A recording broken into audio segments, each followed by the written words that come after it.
Super 6 super hit అన్నారు కదా, అసలు ఈ పథకాలు ఎంత వరకు కూడా గ్రౌండ్ రియాలిటీ అందుతున్నాయి? వాటి మీద మీ అభిప్రాయం ఏంటి? పథకాలు మంచివా కావా?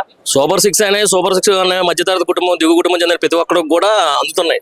ఇప్పుడు అమ్మ తల్లికి వందనం తప్పున ఇప్పుడు పేద కుటుంబాల్లో ఉన్నారు, ఒకళ్ళు ఇద్దరు చదువుకుంటారు, మిగతా వాళ్ళకి సంపాదన రాదు. ఇప్పుడు మా ప్రభుత్వం చంద్రబాబు నాయకత్వంలో, నారా లోకేష్ నాయకత్వంలో ఎంతమంది పిల్లలు ఉంటే అంతమందికి వెళ్తున్నాయి. ఇప్పుడు అలాగే మీరు చూసుకుంటే గవర్నమెంట్ స్కూల్లో వచ్చే విద్యార్థుల సంఖ్య గణనీయంగా పెరిగింది. అలాగే మన నారా లోకేష్ అనే వ్యక్తి పిల్లల విద్యలో చాలా ఇప్పుడు అధునాతకత కొత్త వర్షాలు తీసుకొచ్చి చంద్రబాబు నాయుడుతో పాటు సమానంగా తండ్రికి తగ్గ తనయుడుగా నారా లోకేష్ గారు గౌరవ విద్యాశాఖ మంత్రి ఆధ్వర్యంలో ప్రభుత్వ పాఠశాలన్నీ గణనీయంగా పెరిగాయి. అంత బాగుంది. ఈ ప్రభుత్వం వచ్చాక ముఖ్యంగా రోడ్లు ఎలా ఉన్నాయి, ఎంతవరకు అభివృద్ధి చేశారు? గతంలో రోడ్లు ఎలా ఉన్నాయి?